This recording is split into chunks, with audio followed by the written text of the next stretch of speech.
Welcome to the second episode of Art Matters with Wayne Quackenbush. My name is Wayne Quackenbush, and I'm the president of the Portsmouth Arts Guild. And I also have a space in Newport where I show local artists. Today we'll be talking to a couple of artists associated with the Guild. There'll be Carol Nelson Lee, who is a board member and a photographer and a printmaker, and Shawndavid Berry, who is, a master of many trades, I would say. He's a sculptor and painter, and, well, you'll find out. And just wanted to put in a good word about the Guild. We have a gallery in Portsmouth where we support local artists, and we'll be working on various projects in the community this year. We're hoping to have some spoken word happen and some performances. And I always like to start, at least initially, with the mission statement of the Guild: to provide a welcoming and nurturing environment for the visual and performing arts in Portsmouth and the surrounding areas, to celebrate, share, and promote the talents and skills of artists of all ages and abilities, and contribute to the cultural enrichment of the community through exhibitions, performance, and education. And with that, we'll start with our first guest. Today we have artist Carol Nelson Lee. She's a member of the board of directors of the Portsmouth Arts Guild, and she's a photographer and a printmaker. Carol, you've been on the board for a number of years, and I was just kind of wondering, since you live in Jamestown, how you got involved with the Portsmouth Arts Guild. Well, actually, it was through photography. I knew a photographer in Jamestown who showed her work, and so she set a good example of how to market yourself if you're a photographer. So basically, I decided to start entering the shows that she entered. I mean, she was a trailblazer, and so I got involved that way. And after a while, I switched more into woodblock prints, because they're a very great challenge for me. And a PAG board member asked me to be on the board, so I said, okay. I thought it would be a good learning experience for me to learn more about the business sides of art in terms of promoting it, hanging it, the whole shebang. Now, talking before our segment began, I realized, and I probably knew this before, that we kind of have similar backgrounds in that we both grew up in rural, and I say rural, New York towns, and both really couldn't wait to get out and see a bigger world. How do you think that affected your creative life? Well, the thing about living in rural upstate New York is there isn't much stimulation. It's very slow. You watch the flies fly by. And so, at least for me, you learn to live in your head, to create stories in your head, just to read a lot, and the library is a great place to be. It was a small town. The library was not large, but they had art books there. They had a lot of biographies. And so I just read a lot as a child and looked at art books a lot. Now, I also know that you're a graphic designer. Do you have any formal training in the arts? I have a master's in corporate and political communications, and I started out doing public relations for an inner city hospital in Bridgeport, Connecticut, which was an education in and of itself. But that's where one of my jobs was to take pictures. I did photography for all the publications, for all the promotions, put together and designed publications, and that's where I really got my feet wet and have always learned by doing.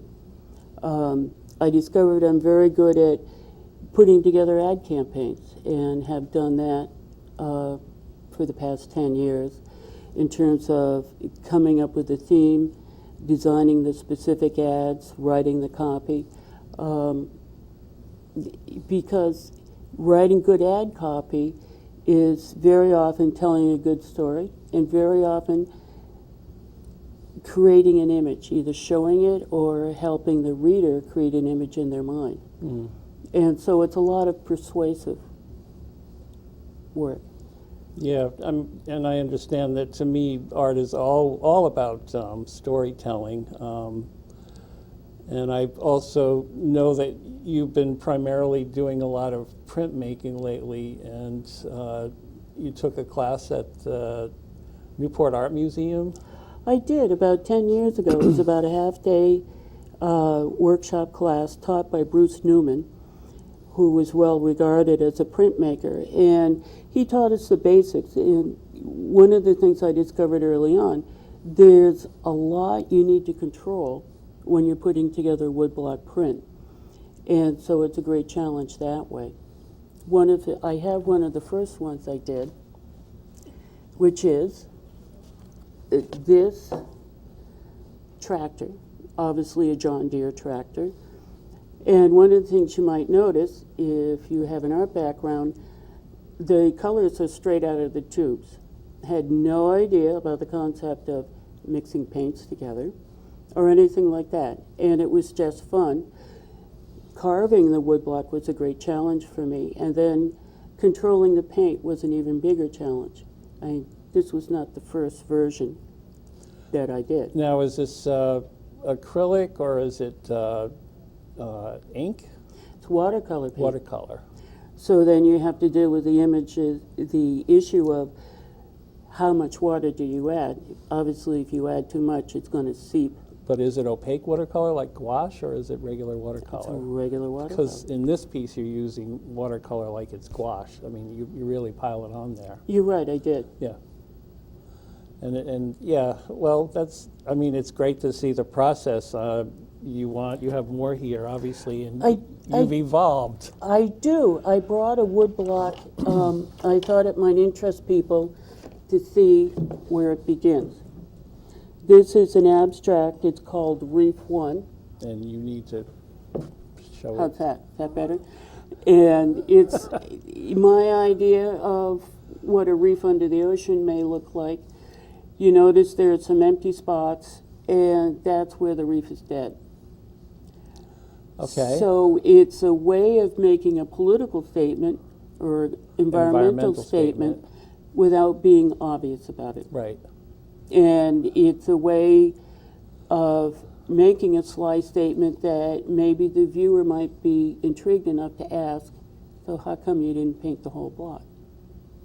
Yes. Right. And you have, you're working with a lot of organic spaces and then obviously the negative spaces. And the title itself would lead you to ask questions about why things are left out. Yeah, okay. And I brought the woodblock. I thought that might interest people. Here's the woodblock I started from. And you can see it's a lot of intricate carving. I mean, it's so subtle, it almost looks like there's no depth to the carving. You basically it looks like you built gutters around all of your images. Right, you carve the outlines of the Okay. image. And you need the gutters so the paint doesn't run from one color into the other. Right.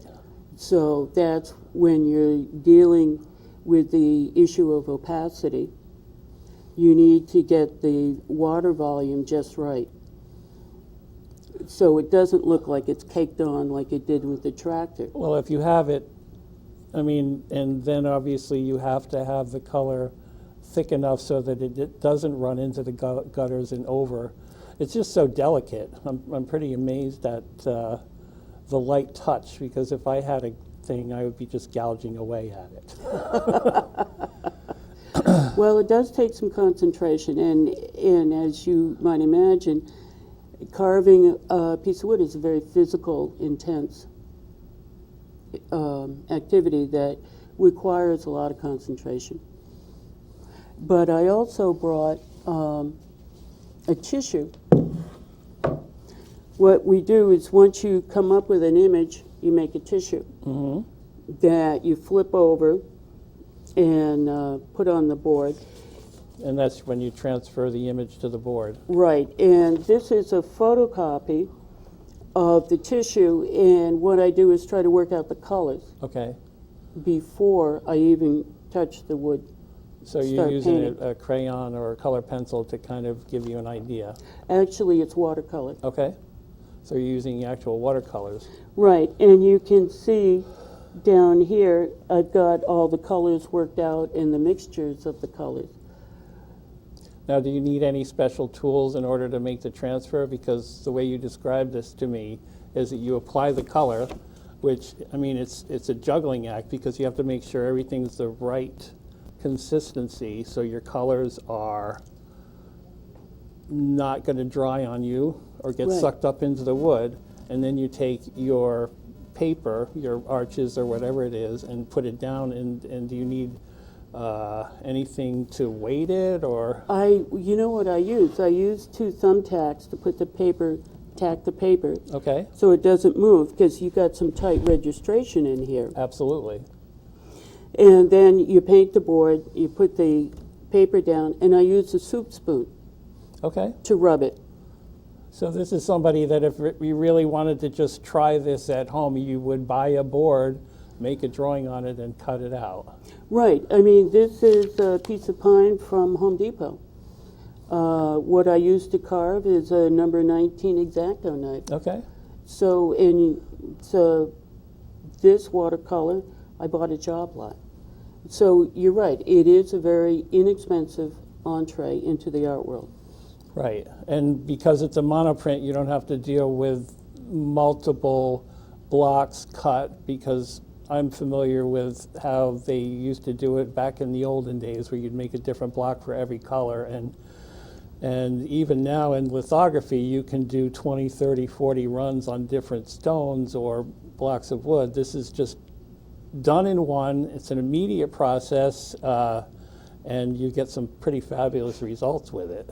Yeah, it's a lot of fun. I've never tried doing a wood block that's more than one piece of wood. I think, like the Japanese wood block prints. Oh yeah, I'm well aware of that. And the different gradations of color, I mean, they're so subtle, and then you start applying gold leaf, and I mean, it can be very complicated. Right, which is generally why the artists usually had 5 assistants Right, to help them out. right. And they were all learning to work exactly like the master and then go on and surpass the master. That's right. So you have some more stuff here? I do. We're running down to our last minute, and Okay, here's a lighthouse. And I brought it because I was trying to show depth and light, because obviously most woodblock prints, there isn't depth or there isn't light. you have atmosphere going on in the sky, and I see what you would call happy accidents in that it's not smooth and consistent like the other colors. You're right, and you can see how there's an extra piece of black color right here, and so it looks like the door is open. Yes, absolutely. But in reality, the paint ran. So, So it's always a challenge to fix the oopsies. yep. This is one I just finished. I don't think you've seen this. No, So that's this new way. to me. This is a winter wetland, Okay. which I like a lot. And you can see I've gotten better at mixing color. The color's more subtle. Yep. And going to a larger size woodblock, which is also a challenge.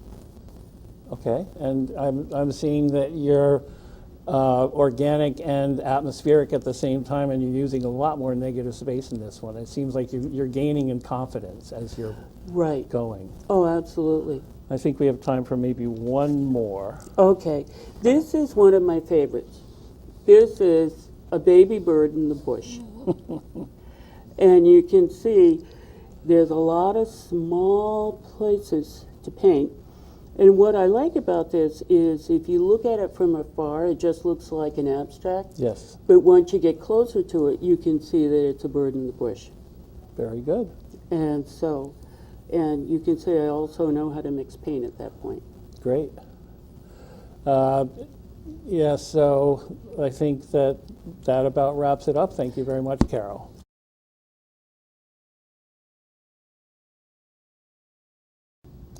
Welcome back to Art Matters. We got a lot of ground to cover with this guest, Shawndavid Berry. I've known him as a lifeguard, a carpenter, contractor, a sculptor, a furniture builder, a workout maven, a painter, a wood carver, a DJ. And you're raising 2 teenage sons, Sean. Yes. How do you do it, and how does it all fit together? Lots of planning. Lots of planning and making sure that I find the ways that each thing interworks with each other.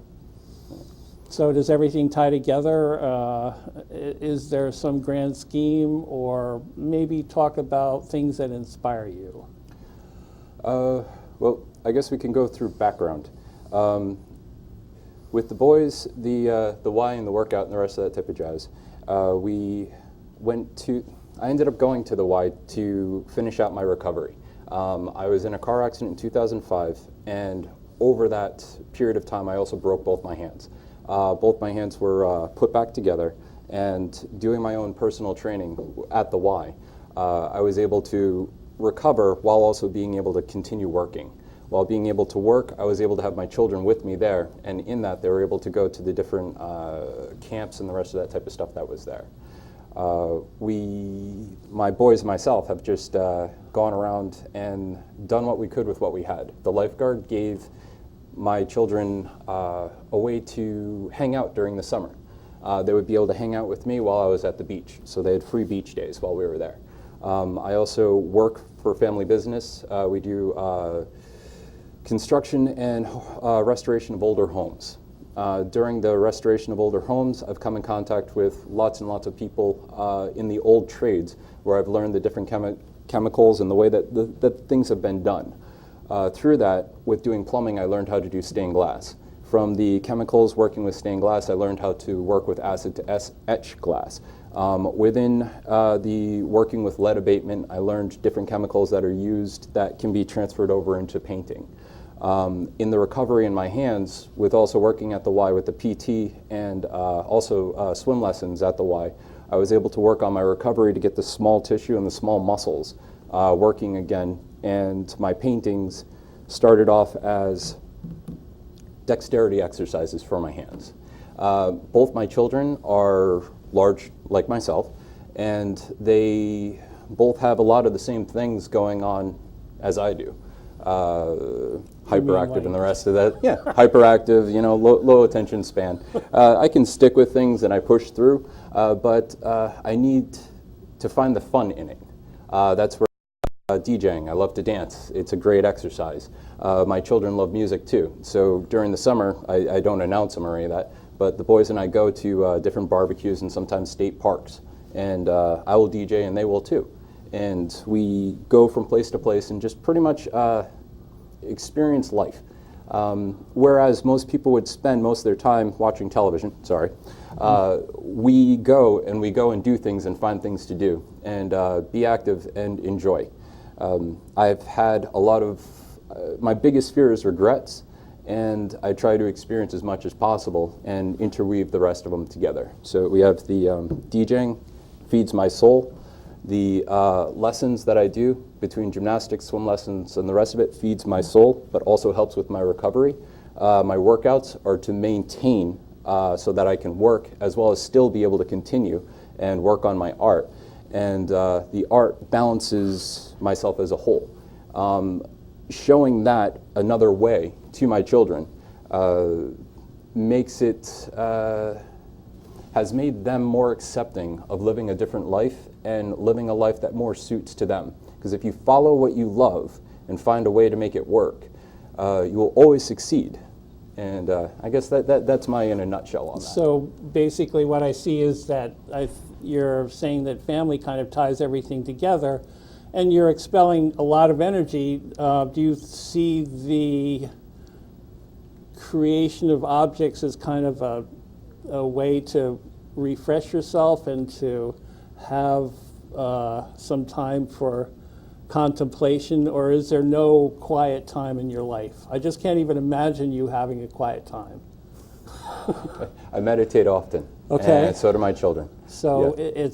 it's kind of a breathing. You're expelling all this energy, but you're taking it all back, and it helps you to move forward and progress. Yeah. So this is kind of a side note at this point. Are there any artists that inspire you, or are you just working? Salvatore Dali. Okay. It makes That's a good sense, right? Well, the very active, the very surreal, the very classically trained. I mean, you're talking about learning the techniques of restoration, which means you have to learn how things were built 200, 250 years ago. We don't go that far back in America, but Yep. and the whole chemical aspects of it. It's almost like you're talking about an alchemical mix of things that everything's kind of frothy and exciting and moving all the time.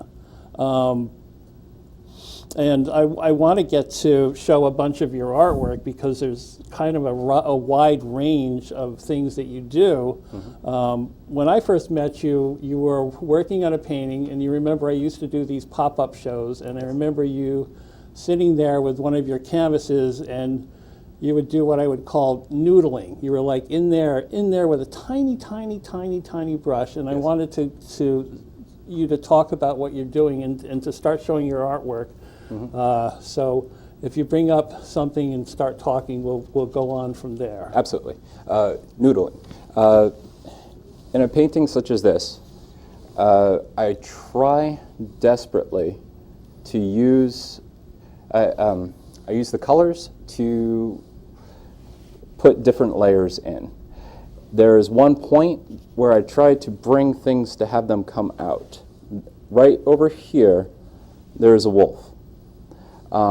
Inside this massive ball of energy, which I guess you could explain as my own nuttiness, I guess. I've called it the madness. The Big Bang Everything Theory. comes in, and there is an order within the chaos. As far away as you can, if you look closely at a pile of ants, it looks like there's just craziness going on. When you step back, you see there's a very orderly progression, and it's all for a common good. We have the wolf here. We have a dragon coming down. Its snout is here, his eyes are here.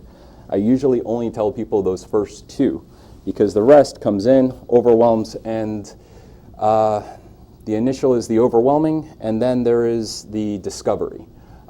So first noodling tiny, tiny, tiny, and then standing back to have it draw in, and also to allow the viewer to see what they see inside of it. Well, it looks like almost, this piece in particular looks like an alien landscape, but you have rendered some of the inhabitants. And I mean, it's endlessly fascinating. And I can, now that you mentioned Dali, I can see that because he always had stuff going off into space and weird stuff happening in that space. Yes. So Yes. what else you got? Okay. We have a piece that has been on display for a little bit now. I greatly enjoy this one. The tiny little bit of background to this. My brother and my sister and myself, I'm the oldest of three. We used to, of course, shoot BB guns and the rest of that type of jazz. And there was a very large oak tree that we put our targets on. The oak tree, of course, the BBs are copper, and they eventually killed the tree. About 4 years ago, my father and I cut the tree down, and I spent about 3 months cutting it into planks. I found a few of the boards on it that I created from it had the black staining from the BB in it. Just a few, not too awful long ago, I read about the embargo that was lifted for big game trophies. Kind of upsets me. The idea that these things are allowed, that these animals, the land and everything is being destroyed for basically nothing, is disgusting. So we start off with, everyone from Rhode Island around my age should remember, Fanny. there is an elephant. We start off his eyes here, the tusk comes down, his nose, and there's the ears. Fanny the elephant that was over at, what was it, Pawtucket. There's a zoo up there when I was a child. Oh, that's before my time. Yeah, I went there quite a while ago. So we have your elephant as it is twisted, contorted, and destroyed. Its land is messed up, and everything is just god-awful, all for the sake of a ruby. This is a ruby, a blood ruby that I purchased quite a while ago from a guy on eBay. He was recreating gems, taking all of the components that would be in a gem and putting into a large vacuum kiln and selling off the results. I felt that it worked as an example for this without continuing staining one's hands with the blood of the rest of it. And I enjoy this piece greatly, and it is probably my first political piece speaking out against such things. I'm not sure if you can see the ruby in here, but there it is. We have our... Well, the piece takes on a whole new dimension now that you describe it. I mean, it's obviously beautiful, and it shows your very diligent craftsmanship. We need to go on to the next one. Okay. So, Shawndavid, you brought in a nice large piece that you wanted to show us. Your frog, does it have a title? This is just the alien frog. Okay. This ties in the DJ, dance, and the rest of it. There was a event that I used to go and dance at and paint at. I like to do the live paintings. Right. And this one was worked on at Hetty in Connecticut for about a year and a half. This is just the alien frog. Once you can see him close up, you end up seeing that there is a city in the background over here. Our frog is here, and coming over are tiny little, I guess I call them neuropathways. I work off of the neurosynapses, and those are everyone's thoughts, memories, and everything transmitting through. Depending on the layer that is focused on, within my paintings, I generally try to work with the different colors and layer over. So there are 4 paintings in here. A cityscape, 2 more cityscapes off into this corner, and then how all of the, I guess, energies come towards into the frog. This is probably one of my favorite ones. I have it on display quite a bit. This is acrylic on canvas. Well, I can see that this would be a big favorite at a dance party or a rave, because I could just see the strobes and the black lights and the this and the that happening, and people like, oh, I'm going into this space with the alien frog. Yeah, pretty much. Well, Shawndavid, I really want to thank you for coming today, and that about wraps it up for another episode of Art Matters. Perfect. See you next time.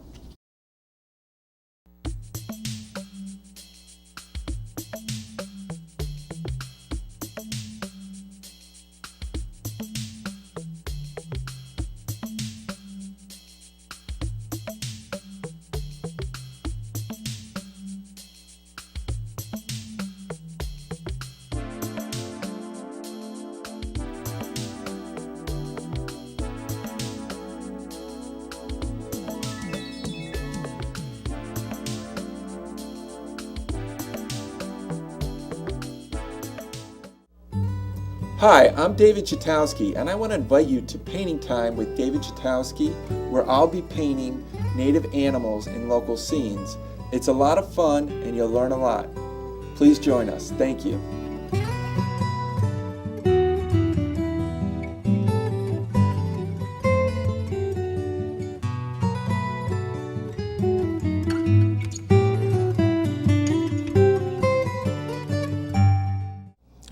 Hello, I'm Jerry LePage from Child and Family Elder Services. I'm speaking to you today about our Friendly Visitor Program, which matches background-checked volunteers with lonely seniors. If you're interested in learning more about the program, I encourage you to give me a call at 401-848-4185. Thank you.